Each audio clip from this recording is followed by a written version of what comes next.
Hey rockers, welcome back to the party, the Underground Guitar Party. Rob here. Today we're going to be going over Devil Wears a Suit and Tie by Colter Wall. This awesome song is arranged specifically by me for use with the E minor pentatonic as taught in UGP Basics number 1, and then sliding around the neck with the 1, 2, 3, 4, 5 and slide method as taught in UGP Basics number 2. So if you want to play this song and you're having a little bit of trouble keeping along with some of the lead licks or the little riff fills that we're doing, go ahead and check those 2 videos out. I'm sure it'll get you up to speed nice and quick. Because it's kind of arranged a little bit differently, it's important to pay attention to the whole thing. I've really put it together in 3 parts. The concept is call and response, and this is going to allow us to play the song by ourselves or with friends, and it's going to allow us to set up lead lines that are perfect for playing a rhythm underneath, but sound great when just playing the lead and the chord melody on top of it. And then we're also going to set up that rhythm section that's perfect for playing a lead part over later. If all of this sounds a little bit funky, that's okay. That's what we're here to do, learn to sing and play. Okay, let's talk about the chords that we've got going on over here. We've got a couple of chords, key of F minor, or key of F sharp minor. So we're in F sharp minor right here. We also have a D and a B minor. We're going to use a B as well. We've got a C7 coming up over here. We also have an F sharp 7, yeah, right there. And this is the second position rather than sliding up the neck. We're also going to go to this little D7 right over here. And then this A flat minor. Now the D sharp 7 is important. You could call that an E flat 7. We're going to call it a D sharp 7. And same thing with this A flat minor. You could call that a G sharp minor. Now, when Colter Wall plays it, he's actually going to a C7 and an F minor, or an F sharp minor. The reason I'm changing these chords is because I think it makes it a little easier to put a walking lead lick over top of it, specific to how I taught in UGP Basics number 2. So as we talk about the verse, and we talk about how it's played, let's remember what words we're going on over it too. So the F sharp minor, preacher, preacher, please come quick. I've got something to admit. Met a man in the sticks of old Mississippi. So let's jump right into it. We've got our verse number 1, and the verse or the entire song is put together in what I consider parts. Part 1, 2, 3, and then part 1, 2, 3 accompaniment, like part 1, 2, and 3A. The accompaniment parts are very simple. The first one is actually we're just playing an F sharp minor.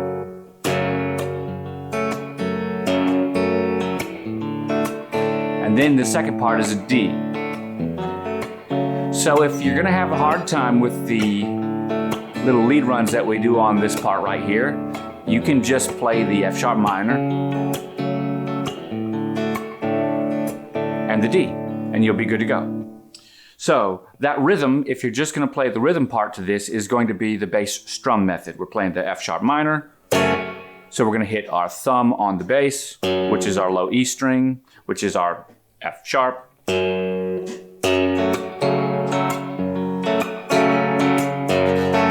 And if you'll notice, I'm thumbing that low note, my bass note, and I'm allowing it to twang hit, and I'm going to put my fingers down like a claw right on top of here, and I'm pulling up on the bottom 4 strings. So that's string 1 through 4, which my pinky, ring, middle, and index finger are all on. They pull straight up, and then I'm gonna let my hand hit down to create a tap.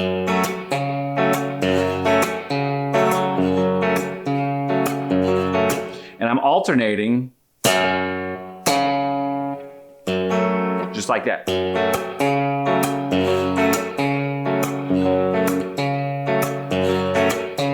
Now you might notice that I'm doing a little ditty right here, a little 1, 2. So the first hit on that F minor,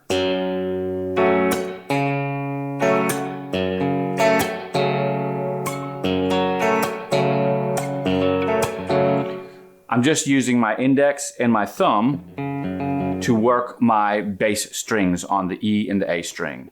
So I'm alternating it so that it has that little groove. When I go to the D, I'll do the same thing, but I won't hit the low E string, I'll use the A and the D strings.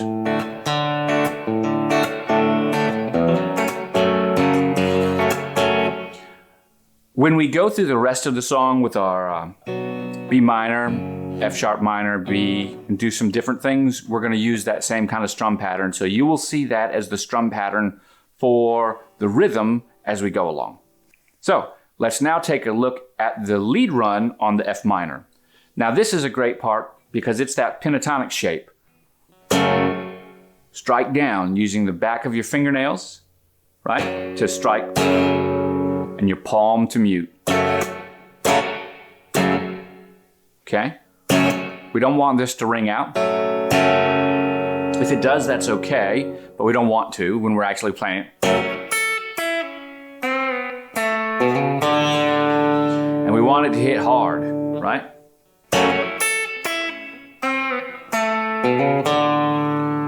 Now that little walk down is just coming down with our pentatonic. If, like we learned it, we just use our index finger as our 0 fret. We're on the 2nd fret, but we're gonna call it 0. So we're just walking down from, 3, 0, 3, 0. When we get to our G string, we're actually gonna pull up to a half tone to allow it to go down. Just like that. And then as we walk, the next part, we're walking down, we're on our A string, we're open, 2, and then we let off all fingers for our D string so that we can hit the D.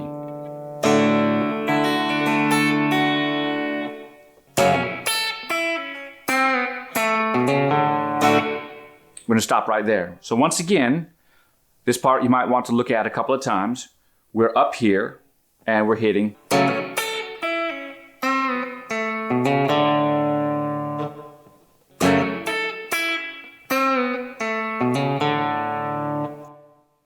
So let's jump on over to that D riff. Now we're picking up where we left off, which was the little walk up to the D.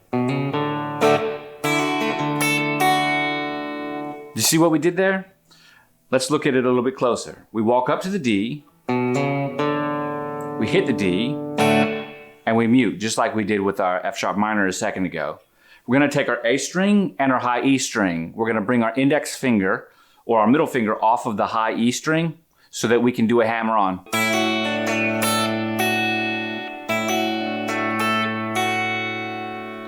And after we reach up, with our pinky, we're going to the 5th fret. We let it ring out until we let go, and we're back to our F sharp minor. Now, the fingers are doing an alternate picking, finger picking, and it's okay, this bluesy sound, for it to be a little spanky, meaning we're not trying to pick so that the string doesn't have a harmonic response. We want some oscillation. So we want to hit it hard, and we want it to sound a little spanky rather than a little soft.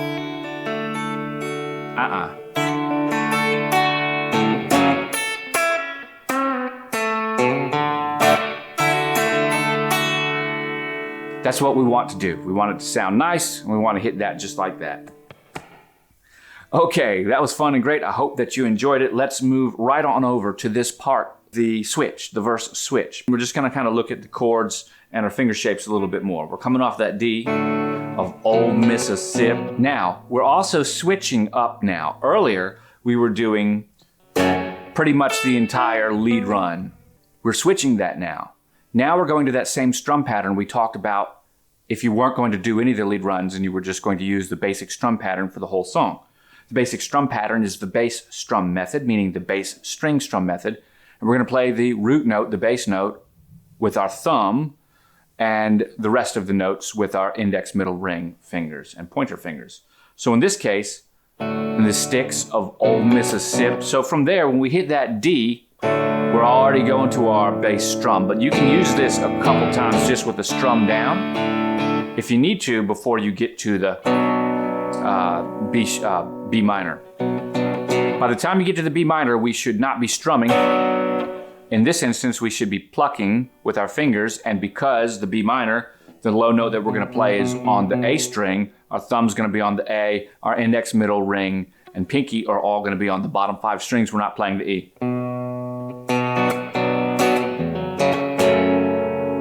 See how that works? So, in the sticks of old Mississippi, he drove a Series 10 Cadillac and wore a cigar on his lip. So let's put it all together. Of old Mississippi, he wore a Series 10 Cadillac and wore a cigar on his lip. Right there. And when we walk up, we're in the form 1 pentatonic, and we're just walking up, and we can start on our D string. And we end on that G sharp.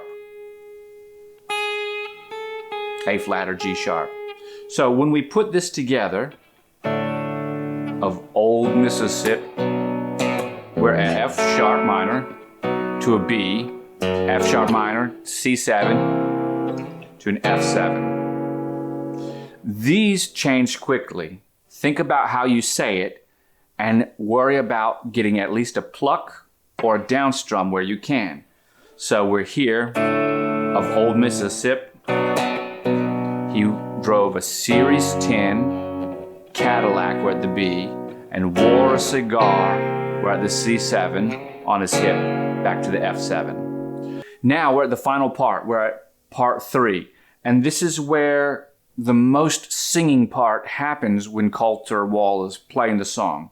This is where he's saying that, don't you know that the devil wears a suit and tie?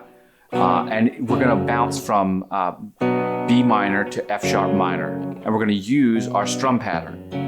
Now, if you'll notice, we've switched from all of those lead licks in our switch up, right? Which was verse 1 switch. We did the verse 1, and then we did the little part where we switched, which was part 2.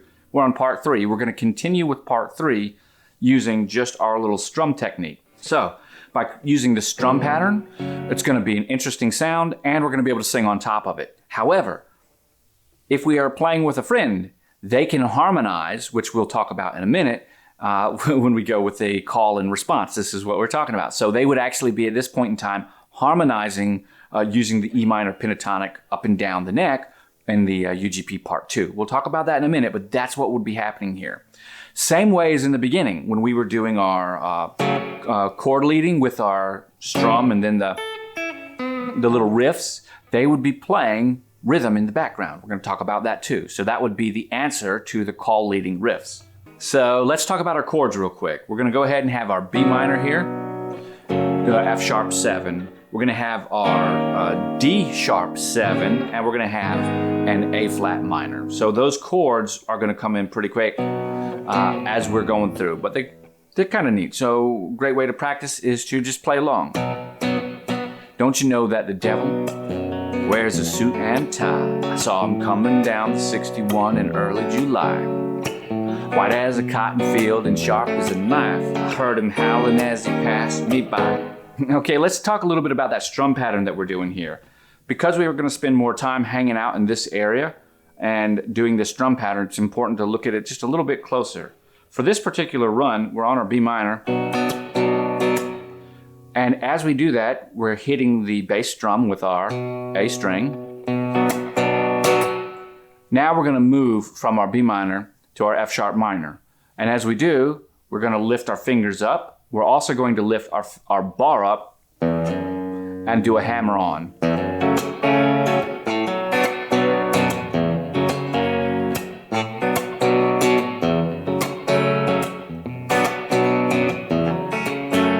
You should be hearing that sound right there.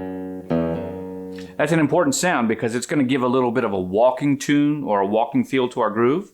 So together, we're on the B minor.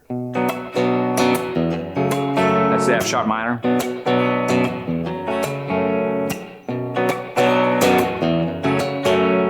And as we're moving that, this is a great exercise to build finger strength as well. In this particular instance, if you get a little bit of string buzz from your fingernail, that's okay. What you don't want is string buzz from an improperly fretted note.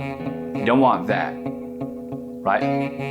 You don't want that. So press hard. But because this is a Delta blues style kind of song, or a bluesy kind of song, if not Delta blues, it's okay that we've got this string buzz and some twanginess, especially if you're playing this on an acoustic. So let's look at how we put that together now that we've talked about that strum. And we're right here on the B minor. This is our second time through. Third time through. We go to that D sharp 7 to the A flat minor, and we do that walk. Just like that. Let's talk about this little walk. We're gonna have a walk that's gonna come right here on that A flat minor. We're gonna hit that A flat minor with our fingernails straight down. And as it hits, we're gonna allow our hand to palm mute, and then we're gonna walk right up. And we're starting on our A string. When we get to our 7th fret, we're gonna move up to our 9th fret, and then we're gonna move down to our 4th fret, all on our high E string. And then we start all back over, F sharp minor.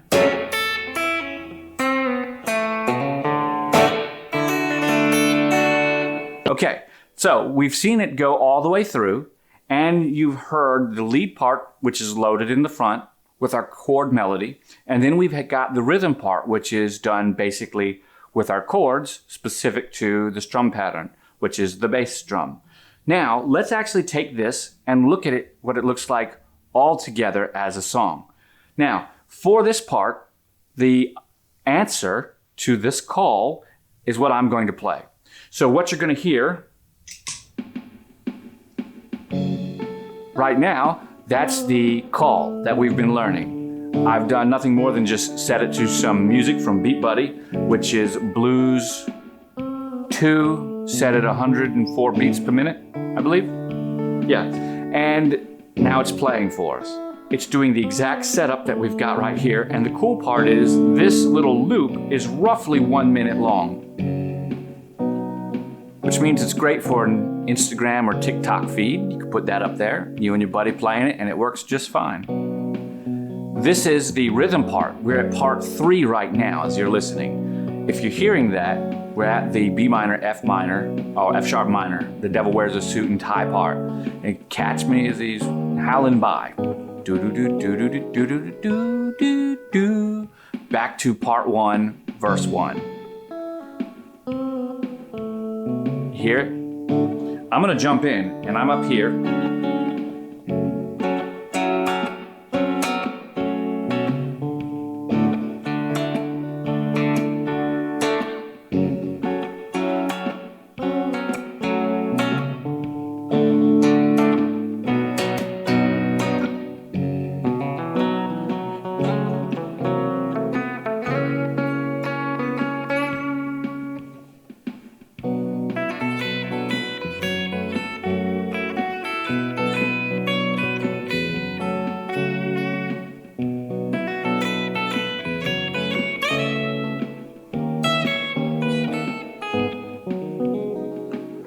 So I just played a little lead lick right there, which was specific from UGP Part 2, UGP Basics Number 2, How to Play Up and Down the Neck. Now, if you watch UGP Basics Number 2, you will recognize that there are several different patterns that I share with you in that particular video.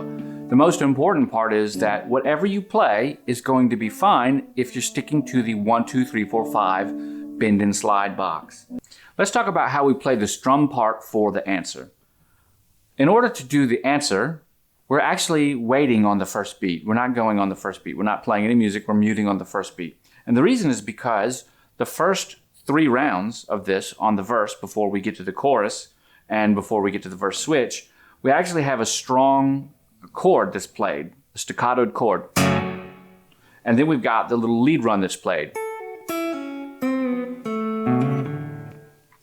So that does the same thing even for the D. So if we were to be playing on that first note, it would get muddy. So what we're actually doing is playing in between. I want you to listen. We're going to be playing this pattern right here.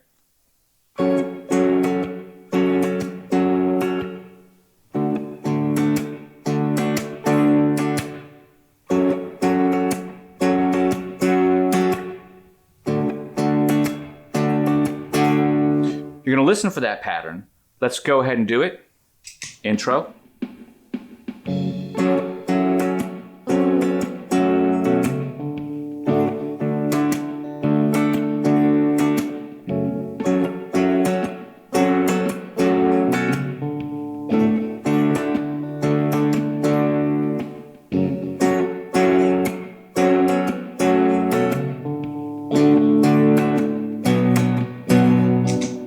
If you notice what I was doing there, by playing in between, I was able to accent what the melody was doing underneath the melody so that I didn't overtake the melody. Since we're playing a call and answer, we want whoever's playing the lead runs to have, the spotlight. So our chord beneath it just gave rhythm, added some texture. Since we're playing this on a looper, it's easy for me to remember that. We've only got a few bars, it's not very long. But in playing in person with your best friend or someone like that, you'd be able to look at them and kind of get in the groove with them as they're playing. Either way, it works great. I want to talk a little bit about how I'm doing what I'm doing, just so that you know. As I come through, I'm playing just with my fingers, very staccatoed, so I'm also playing it once. And then I'm removing the tension from my fingers and muting the strings with my fretting hand. So instead of just keeping my hands down where the chord would ring, I'm doing 2, ready, go, 1. Instead of. Notice how it continues to ring. I want it to be a very short chord, very staccato, so I'm just punctuating it by fretting and then letting go, but keeping my finger on the fret. Notice my hand's not coming off. Let's also talk about these fingernails, right? I've got my fingernails striking back down. And I got them striking down so they get a little twangy, a little spanky, so it hits and gives a little bit of texture as well, a little bit of a rhythmic sound. So there you have it. I hope that you have had a great time learning this song with me today. A lot of fun, a lot of time, and a lot of interest has been put into this song. I heard it the other day, and it's just been like a wordworm. It's been in my ear, it's been ringing, and I couldn't wait to bring it to you. So I hope you've had a great time. I want to thank everybody that helped make this possible. If you find these videos helpful, you're welcome to like and subscribe. That would be a big deal, especially if you made it to this point. More important than all that, if you want to be one of the cool guys that's scrolling across the screen now, send an email to jam@undergroundguitarparty.com. And if you'd like to go further and support the channel, consider purchasing a cup of coffee for me through PayPal or Cash App, as well as using any of the links that you see below to purchase equipment that you might like. If you want to take lessons with me, we can do so online or in person. If you're here in the Hampton Roads area, just let me know. Guys, I want to thank you for watching. Remember, I will catch you on the flip side. Rock on.